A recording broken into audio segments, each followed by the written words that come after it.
Bonjour à tous, j'espère que vous allez bien. Donc pour ceux qui ne me connaissent pas, je suis Ivana, ambassadrice Home by Me. J'utilise le logiciel depuis un petit bout de temps maintenant et le but c'est de vous faire découvrir un peu l'outil Home by Me. Et là on fait une spéciale salle de bain. Ça a été beaucoup demandé dans le questionnaire de nous dire ce que vous vouliez voir. Et bienvenue à cette nouvelle masterclass et on découvre ensemble la salle de bain. On va commencer tout de suite, on va partir sur cette salle de bain. Donc c'est une salle de bain attenante à une chambre, donc suite parentale. L'idée c'est de l'aménager au mieux, de vous donner un maximum d'astuces. Comme d'habitude, j'ai déjà dupliqué mon projet, j'ai vidé la pièce et on va commencer ensemble. Alors, pour une salle de bain, vous savez que ça fait partie des pièces les plus compliquées à concevoir dans un logement. Pourquoi? Parce que ce sont des pièces avec les cuisines très fonctionnelles. On va miser sur la décoration dans un second temps. Quand vous allez concevoir votre salle de bain, première chose à savoir, c'est si vous avez déjà des arrivées d'eau existantes. Ici, dans ce logement-là, les arrivées d'eau, elles étaient toutes linéaires, elles étaient toutes ici sur ce mur-là. Donc, on ne se prenait pas la tête vraiment pour placer nos éléments, à savoir la douche ou la baignoire, le vasque et éventuellement le lave-linge si on en a.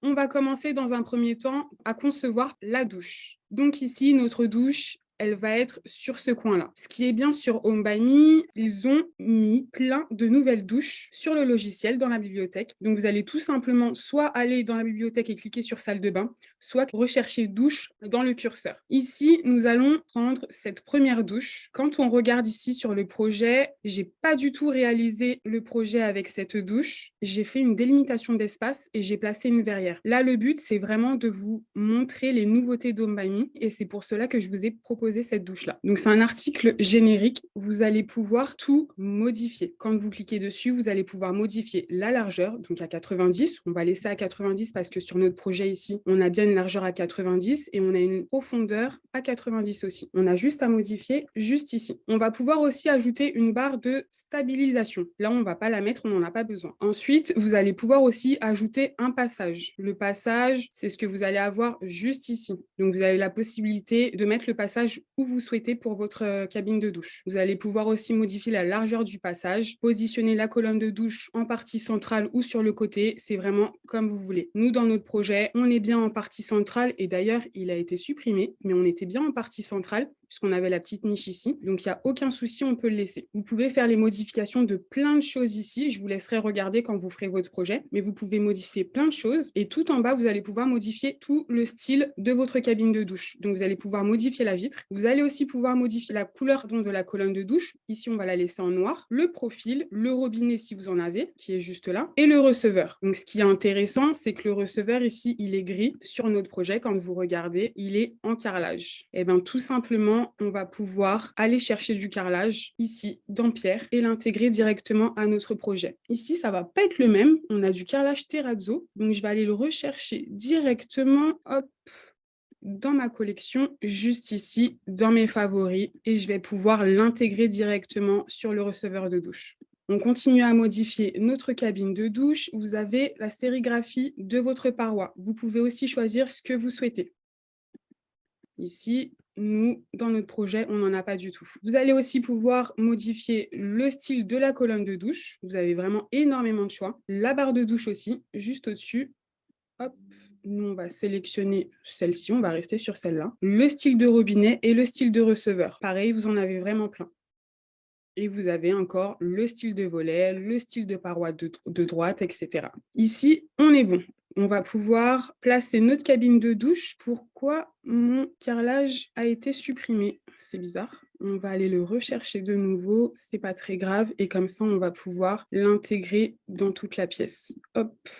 Je le mets aussi sur le sol, les escaliers, et là, tout est prêt. Ensuite, quand on regarde sur notre projet, donc là, notre cabine de douche est faite. Quand on regarde sur notre projet, ici, on a créé une petite niche dans la cabine de douche. Alors, je pense que ça va permettre à beaucoup de gens de pouvoir les intégrer à leur projet. On va créer ensemble la niche. Donc, pour pouvoir créer une niche, l'idée, c'est que vous allez zoomer un maximum sur votre projet. Et pour pouvoir créer une niche, vous allez ajouter un mur au plus près du mur existant, donc qui est juste là. L'idée, ça va être de changer la profondeur, donc l'épaisseur de votre mur. On peut le mettre à 20, on peut le mettre à 10. Je vais regarder ici sur le projet à combien on l'avait mis. Je crois qu'on l'avait mis à 14, donc très bien, 14. Et l'idée, toujours en zoomant au maximum sur votre projet, ça va être de rapprocher au maximum votre mur du mur existant, en faisant bien attention à ce que ce soit bien sur une longueur de 90 cm. On dézoome un peu, on replace notre cabine de douche, et quand on se met en 3D, on visualise un mur qui est juste à l'avant de votre mur. Votre niche n'a pas encore été créée.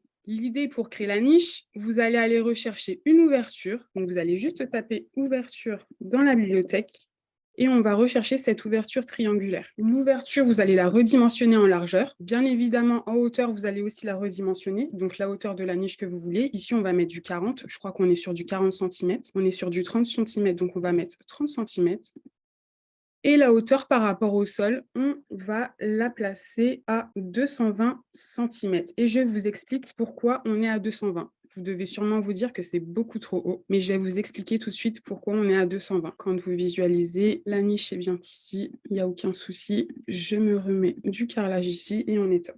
Pourquoi on met notre niche à 220? En fait, ma salle de bain, elle a été surélevée, elle est sur un demi-niveau. Ici, vous voyez des escaliers et le demi-niveau, il est à 88 cm. La hauteur sous plafond de ma pièce, elle est à 2,45, donc forcément, si vous faites 2,45 plus 88, on doit être à 3,40, voilà, 3,43 de hauteur sous plafond, puisqu'il faut vraiment prendre les 88 cm en référence. Et forcément, du coup, la niche, au lieu qu'elle soit à une hauteur standard de 130 cm, 110, un peu comme vous voulez, il faudra toujours ajouter les 88 cm pour bien prendre en compte le demi-niveau supplémentaire. Sinon, si vous mettez votre personnage juste à côté, on voit bien qu'on a une taille standard, on a à peu près une taille normale. Donc voilà pour créer votre niche. La niche est créée, on va pouvoir placer par la suite, pas tout de suite, puisque pour l'instant, on fait vraiment l'agencement et l'aménagement. On va pouvoir ensuite placer des objets à l'intérieur. Une fois que la douche est créée, on va pouvoir passer au vasque qui est juste à côté. Donc là, meuble vasque, et on voit qu'on a un tout petit décroché ici, un petit muret où on va pouvoir aussi placer des objets. Donc là, pareil, pour placer ce petit muret à mi-hauteur, vous voyez, quand je zoome, je vous montre en même temps, vous voyez qu'on a en fait, comme pour créer la niche, on a tiré un nouveau muret et on a modifié la hauteur. On va faire exactement la même chose. Toujours en 2D, on zoome au maximum, on sélectionne un mur, on va le tirer à 1,20 m. Il me semble que c'est 1,20 m. On va changer l'épaisseur. Et là, on va modifier la hauteur de ce muret. Je pense qu'on va avoir un tout petit souci. Donc, on est à 1,30 m. Il va falloir faire une séparation de pièces, je pense. Non, tout est OK. Donc là, on a bien notre petit muret. Je vous montre qui se situe juste là, devant notre meuble vasque. On va appliquer ensuite le carrelage. Vous allez voir comment il s'applique sur les différents espaces. On va pouvoir ensuite placer le meuble vasque. Donc, le meuble vasque, j'ai pris un article générique. C'est un meuble mural que j'utilise aussi pour les cuisines, pour créer des meubles de rangement, etc. Et j'utilise très régulièrement parce qu'on peut le redimensionner comme on veut. Donc, en général, les meubles double vasque ont une dimension minimum de 120 cm. Ici, on a 120 de largeur, 60 de hauteur et 50 de profondeur. 50, c'est vraiment la dimension, la profondeur standard. Donc moi, j'ai toujours ces articles-là dans mes favoris, mais vous pouvez très bien aller rechercher dans la bibliothèque. D'ailleurs, je vais vous montrer où les rechercher, ça va être beaucoup plus simple. Meublé, meuble de cuisine, meuble haut, et le meuble qu'on va utiliser, c'est celui-ci. Donc, en largeur, on est bien à 120, en hauteur, on est à 60 et en profondeur, on est à 50. On supprime les poignées. La façade, on va la mettre dans un bois assez clair. Il me semble que c'est celui-là que j'ai utilisé. Le caisson, pareil. Ah, j'ai pas utilisé le même, c'est celui-là. Les poignées, on n'en a pas. On va changer le style de porte pour avoir des poignées invisibles. Et là, on est OK. On va pouvoir placer notre meuble. Toujours faire attention à bien placer notre meuble à la bonne hauteur. Comme je dis à chaque fois, il faut se rapprocher au plus près de la réalité pour vos clients. Donc vraiment vous référer à votre personnage ou utiliser la fonctionnalité mesure. Le meuble avec les vasques, il faut que le haut de votre vasque vous arrive à 85 cm maximum. C'est vraiment le standard. Ici, dans ce projet, on a un meuble et on a des vasques indépendants. À savoir que les vasques en général ont une hauteur de 15 cm à peu près. Et on a utilisé, alors on va aller les rechercher dans salle de bain directement. robinet et évier, évier, donc voilà, ici. On peut vérifier ensemble, hein, s'il a bien une hauteur de 15. Je pense que c'est entre 12 et 15. Alors, ce que je vais faire, c'est que je vais prendre une forme libre. On va mettre notre forme libre à une hauteur de 15 et on va juste vérifier la hauteur. Hop, ouais, c'est pas mal. On est allé à 14, mais on est pas mal. Donc là, on voit que notre meuble est un peu trop haut. On va l'abaisser. On abaisse notre vasque aussi. Et l'idée, comme je vous disais, c'est d'être à 85 cm. Donc, on sait que notre meuble, il fait 60 cm de hauteur. Notre vasque fait 15 cm de hauteur. Forcément, ça fait 75. Donc, il faut qu'en dessous de notre meuble, on ait 10 cm. Pour avoir nos 10 cm, vous cliquez sur le meuble, vous cliquez sur mesure. Vous avez toutes les dimensions environnantes de votre objet qui sont indiquées. Ici, c'est ce qui se passe juste en dessous de votre meuble. Vous indiquez juste les 10 cm. Votre meuble change de positionnement tout seul. Vous savez que quand vous placez votre vasque, vous êtes bien à 85. On vérifie ensemble si vous voulez, mais cette fonctionnalité, elle va vraiment, vraiment, vraiment vous aider à aller très vite dans vos projets. Et nous sommes bien à 85. On supprime notre forme libre. Je reviens sur mon projet. Donc, on a bien 2 vasques, on a 2 robinets noirs qu'on va placer tout de suite et on a nos 2 miroirs. Je me mets en 2D pour bien positionner mon meuble.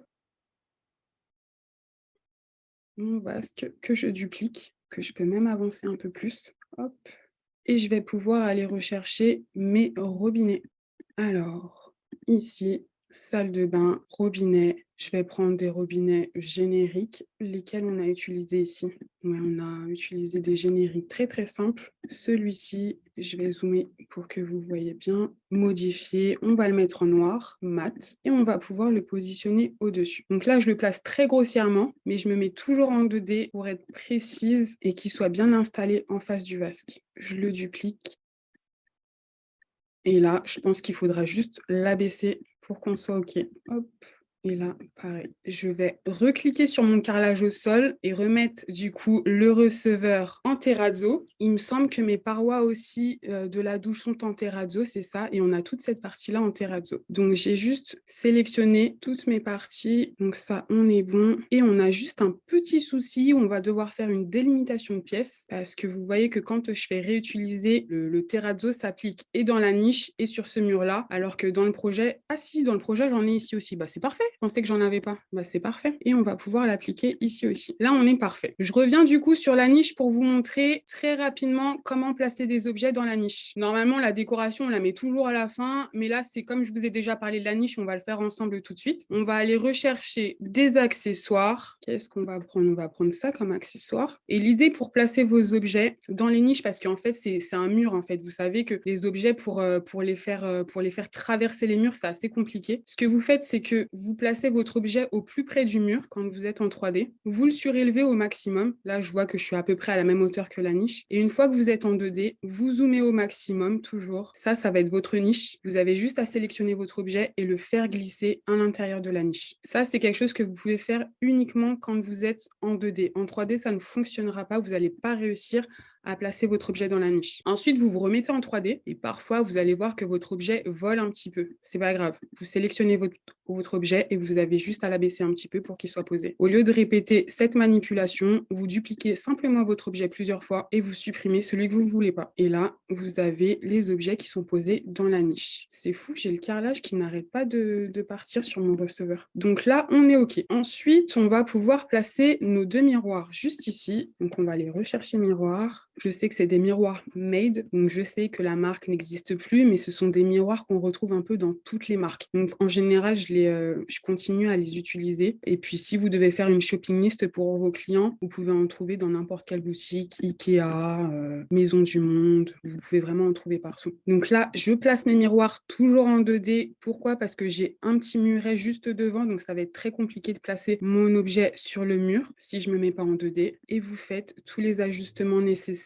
quand vous vous situez en 3D. Pareil, pour savoir si les 2 miroirs ont la bonne distance, vous utilisez la fonctionnalité mesure et vous ajustez directement les mesures. Ça va être beaucoup plus simple pour vous. Là, on va faire quoi? On va dupliquer et on va utiliser mesure. Voilà, on va réduire un tout petit peu, 85. Et là, on est OK. Ensuite, on va s'occuper de l'espace machine à laver. Donc ici, pour l'espace machine à laver, j'ai utilisé des caissons génériques, donc meubles muraux à chaque fois. Vous allez voir que vous pouvez les utiliser vraiment pour tout. J'ai utilisé 2 caissons génériques ici. J'ai utilisé un autre petit caisson pour créer justement un étendoir coulissant. Et là, un autre caisson de rangement. Premier caisson, 65, 88, 60. Donc les caissons, c'est toujours ceux que j'utilise pour les cuisines aussi. Donc toujours dans meubles de cuisine, meubles hauts. D'ailleurs, non, puisque ceux-là ont des portes. Donc collection, je vais aller les rechercher, je vais vous montrer à quoi ils ressemblent. Donc c'est soit meuble mural ou soit colonne. Et vous pouvez les trouver dans meubles de cuisine aussi. Donc on a dit qu'on était à 65, 88 de hauteur et la profondeur, il me semble qu'on était à 60, c'est bien ça. On peut le placer, on peut le descendre au maximum. On va placer tous nos caissons et après on va pouvoir ajuster. Le deuxième caisson, juste en dessous, il fait 65 par 15. Donc dupliquer, on ajuste la hauteur. Hop.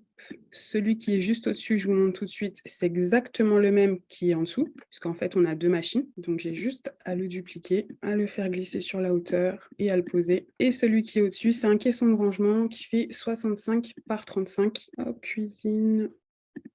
C'est celui-là. On a dit 65 par 35 et en profondeur, on est à 65. On le place en hauteur, on le fait glisser. Je vais vérifier s'il est bien collé au mur. On est OK. On va pouvoir modifier les poignées. On va les mettre en noir. Et là, pour notre base, on est OK. On va pouvoir placer les machines et on va créer justement notre étendoir. Alors, les machines à laver, vous allez pouvoir aussi les avoir là. Dans machine à laver, on va récupérer celle-ci. Ce que je fais en général, c'est que pareil, je me place toujours en 2D pour être le plus précis possible. On zoome, là on est bon. Je duplique ma deuxième machine à laver, je la place. Je sais qu'elle est superposée à l'autre, mais ça va me permettre de pouvoir la sélectionner et la faire glisser dans la hauteur pour qu'elle soit dans la même lignée. Comme ça, j'ai aucun souci. Je sais elle est bien placée. Donc là, on est bon. Ensuite, on va pouvoir s'occuper de l'étendoir. L'étendoir, c'est très simple. Ça n'existe pas dans la bibliothèque Home by Me, mais vous pouvez en fait le créer. Tout simplement pour le créer, moi, j'ai pris un meuble mural à une porte où j'ai modifié la profondeur. J'ai utilisé des claustras pour la partie étendoir et sur les côtés, j'ai utilisé un cube et j'ai modifié les dimensions, tout simplement. Donc, on va faire la même chose. Les claustras, on est à 65. On va aller rechercher claustras. On a utilisé les claustras très très simples, 65 de largeur. Alors, si je dis pas de bêtises, 65 de largeur, 2 et 60. 2 et 60. On va les mettre en blanc. Là, on est plutôt pas mal. On va rechercher un meuble de cuisine. Donc, j'utilise un meuble de cuisine, mais vous pouvez aussi utiliser un tiroir. D'ailleurs, on va utiliser un tiroir ici, comme ça, vous allez pouvoir voir qu'on peut l'utiliser. Non, c'est pas un tiroir, c'est une façade. Si, c'est tiroir, façade de tiroir. Modifier, donc en largeur, on est bien à 65. On garde les poignées et on va les mettre en noir. Donc ça, c'est des petites astuces pour pouvoir concevoir vos propres meubles sur mesure, entre parenthèses. Parce que vous savez très bien que sur Home by Me, on n'a pas tout, mais on peut faire énormément de choses. Donc, c'est ça qui est pas mal. Donc, la façade de tiroir et on a juste à aller rechercher une forme libre pour les côtés. On regarde tout de suite quelle était la dimension. On était à 60 par 3 et 1 de profondeur. On va mettre ça en noir et pareil, on va placer sur les côtés. Je vais l'ajuster directement en 2D. Je me mets en 3D pour l'ajuster en hauteur et je vais pouvoir le dupliquer en 2D. Là, normalement, on est OK. Ensuite, on va s'occuper de cette partie-là. Alors, cette partie-là, c'est notre meuble de rangement. Donc, on sait très bien que dans les salles de bain, on a toujours besoin de rangement. Et la particularité de ce meuble, c'est que vous avez aussi un bac qui va faire office, en fait, de bac de linge sale. Donc, c'est pas mal. Pour créer ce meuble-là, j'ai utilisé des caissons, toujours. Donc, les caissons du haut, j'en ai mis plusieurs, en fait, avec une largeur de 100 et une hauteur de 35 pour avoir à chaque fois des étagères. Et celui du bas, j'ai utilisé aussi un autre caisson, mais avec une hauteur de 70 pour pouvoir y glisser le panier à linge. Du coup, c'est exactement le même qu'on a utilisé pour les machines, donc on a juste à le dupliquer et à modifier les dimensions. Hauteur, on a dit qu'on était à 70 et profondeur, on était à 40. Donc celui du bas, il est OK. Et après, j'ai juste à le dupliquer pour ceux du dessus. Hop, on est bon. Là, on est bon. Dupliquer de nouveau. Et là, dans la hauteur, on est OK. Pour les portes, très simple. Je ne sais pas si vous voyez bien, mais pour les portes, j'ai utilisé des claustras que j'ai redimensionnés. Donc, on a un claustrat avec une hauteur de 2,25 et 50 pour les portes. On va aller rechercher claustras.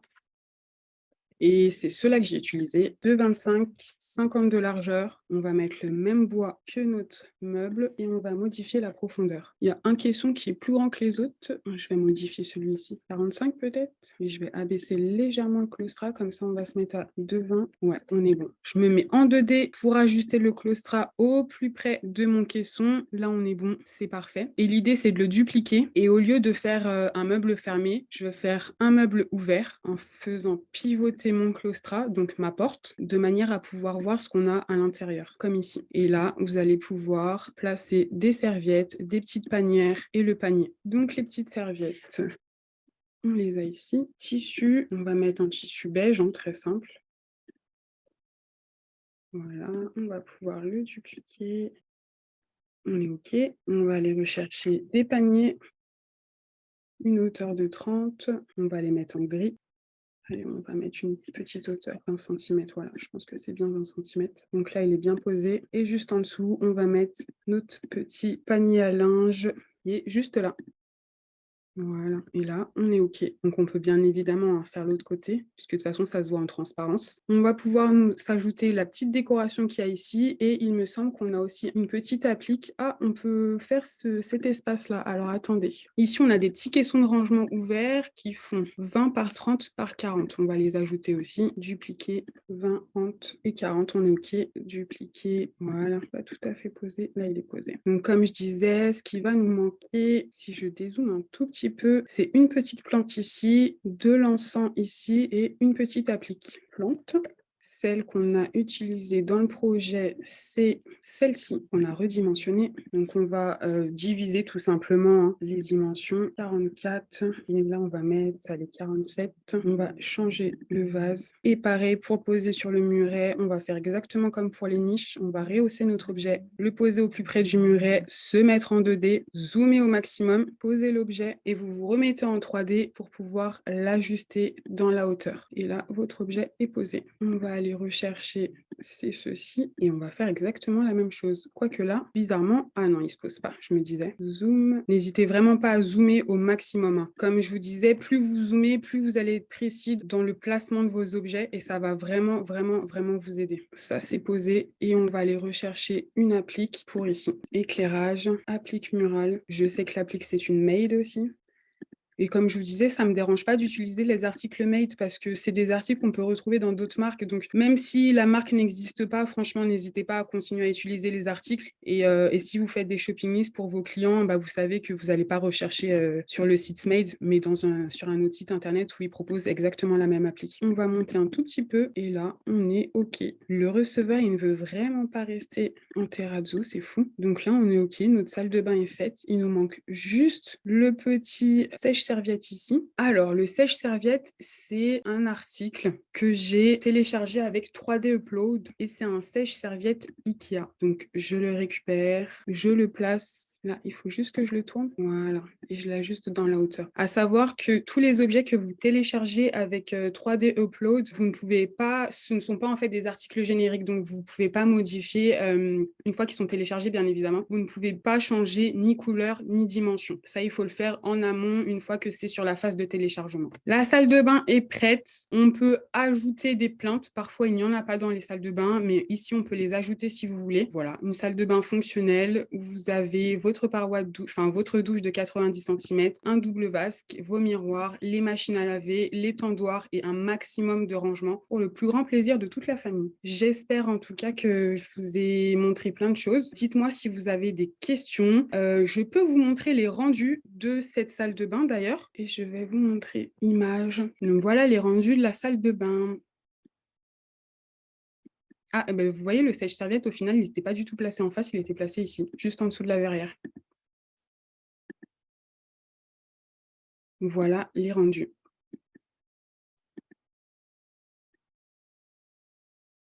Et vous voyez bien, hein, la porte qui est ouverte, elle fait vraiment une illusion.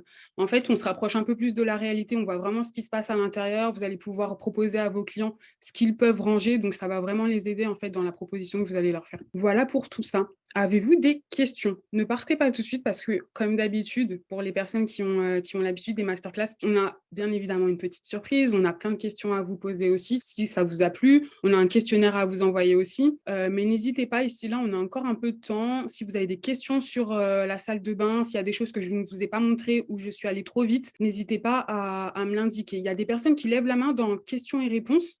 Possible de revoir la création de la niche dans la douche? Oui, bien sûr. Donc là, on a une douche. Ça, je vous l'enlève, comme ça, vous allez pouvoir voir. On a l'espace de la douche qui est totalement vide. Pour pouvoir créer, du coup, la niche, vous vous placez forcément en 2D. L'idée, c'est que vous allez tirer un mur supplémentaire sur le mur qui est déjà existant. Donc, ça vous fait un double mur. Quand vous vous mettez en 3D, vous voyez que je viens de tracer un mur, ça vous fait un second mur, en fait, juste devant. Ce second mur, il va vous permettre de créer la niche, justement. Donc, vous allez le sélectionner et l'idée, c'est que en zoomant au maximum, vous allez le placer au plus près du mur existant. Faites attention à ne pas le superposer sur le mur qui existe parce que sinon votre niche ne va pas être créée. Donc le rapprocher au maximum et laisser un petit écart. Il ne va pas être visible cet écart quand vous regardez ici. L'écart n'est pas du tout visible. Vous restez en 2D et dans votre bibliothèque Home by Me, vous allez rechercher ouverture et vous allez aller chercher l'ouverture rectangulaire. Cette ouverture, c'est exactement comme une porte. En fait, elle ne va pas être visible en 3D. Vous pouvez uniquement la placer en 2D. Vous cliquez sur modifier, hop, et là, vous allez ajuster les dimensions que vous souhaitez. Donc, en largeur, on va mettre 80 cm puisque nos douches, elle fait 90. Et en hauteur, on va juste mettre la hauteur de la niche. Donc ici, 30 cm. Hop, ici, 30 cm. Et après, vous allez modifier la hauteur par rapport au sol. Donc, comme je disais, ici, on a un demi-niveau. Donc, en général, une niche dans une douche, ça va être une hauteur minimum de 1,10 m. Vous pouvez aller jusqu'à 1,50 m, mais en général, c'est 1,10 m. Ici, étant donné qu'on a un demi-niveau de 88 cm déjà, il va falloir prendre en compte ces 88 cm, c'est 90 en général, et ajouter à peu près 1,10 m. Donc là, je l'ai mise à 2,30 m, si je ne dis pas de bêtises, je ne me rappelle plus ce que j'ai mis tout à l'heure. On va pouvoir ajuster, c'est pas grave. Et là, hop, je zoome pour vous montrer. Vous faites glisser votre niche sur le mur que vous venez de créer. Et quand vous vous mettez en 3D, votre niche est présente. Ça vous fait en fait un double mur, mais ça va vous permettre d'avoir cette épaisseur, cette profondeur pour pouvoir y placer des objets. Mais je serais ravie de savoir comment vous avez créé votre double niveau avec les marches. Ça va être un peu long à vous expliquer, mais en fait, vous avez dans la bibliothèque Estrade. Ici. Et l'estrade, elle va vous permettre ce sont des escaliers en fait, et ça va vous permettre de créer ce demi-niveau directement. Un niveau de douche en dessin. Ici, celui-ci, Virginie, celui-ci, c'est une forme libre. En fait, dans cette salle de bain, je l'ai créée bien avant que les nouvelles douches Home by Me sortent. Mais je voulais absolument vous montrer les nouvelles douches qui étaient sorties, puisqu'il y a plein de nouvelles fonctionnalités, donc c'est bien de les utiliser. Et ici, en fait, le caniveau, tout simplement, j'ai utilisé une forme libre, j'ai mis une hauteur de 1 cm et je l'ai placé à ras du sol, tout simplement. Et j'ai surélevé mon sol de la douche à 5 cm pour placer votre vase qui a une hauteur de 85. Alors, pour placer le vase qui a une hauteur de 85, j'ai utilisé la fonctionnalité mesure. C'est-à-dire que mon meuble, je sais qu'il fait 60 de hauteur et mon vasque, je sais qu'il fait 15 de hauteur. Ici, à ras, ici, quand je vous montre, là, on doit être à 85. C'est vraiment le standard pour un meuble de salle de bain. Donc, l'idée, en fait, c'est que comme je sais qu'on a une hauteur ici de 60 et ici de 15, je sais qu'ici, il faut que je laisse 10 cm par rapport au sol. Donc, j'ai simplement sélectionné mon meuble, cliqué sur la fonctionnalité mesure et en fait, une fois qu'on clique sur la fonctionnalité mesure, on a toutes les mesures environnantes de l'objet qu'on a sélectionné qui s'affichent. Et là, vous allez pouvoir ajuster les dimensions environnantes par rapport à votre objet. Là, ici, c'est la dimension qu'on a en dessous notre meuble. Je vais essayer de vous montrer, mais vous voyez, vous avez un petit peu des petits crochets à chaque fois. Donc, vous avez juste à ajuster. Si vous voulez que ce soit à 5 cm, vous cliquez sur 5 cm et votre meuble change de place tout simplement. Voilà. Ça, c'est une fonctionnalité qui est vraiment très, très bien quand on veut avoir des espaces entre les objets. Enfin, c'est vraiment pas mal. Honnêtement, ça aide énormément. N'hésitez pas aussi à indiquer le type de masterclass que vous voulez pour la prochaine fois. Je sais que la fois dernière, vous avez beaucoup demandé, je crois qu'il y a 95% des personnes qui ont demandé la salle de bain, donc c'est pour ça qu'on l'a faite. La cuisine, on l'a faite il y a un mois, donc on va pas la refaire tout de suite. Mais voilà, pour toutes les personnes qui sont intéressées par les masterclass, ça les aide vraiment. N'hésitez pas à nous dire, dites-moi si vous avez apprécié la masterclass ou pas. J'espère que je vous ai apporté encore plein de petites astuces. Voilà, je crois que je vous ai tout dit. Je vous souhaite une très bonne soirée. Merci à vous d'avoir participé du coup à la masterclass. On était en petit comité, on était 38, mais c'était très bien. Et du coup, je vous dis à la prochaine.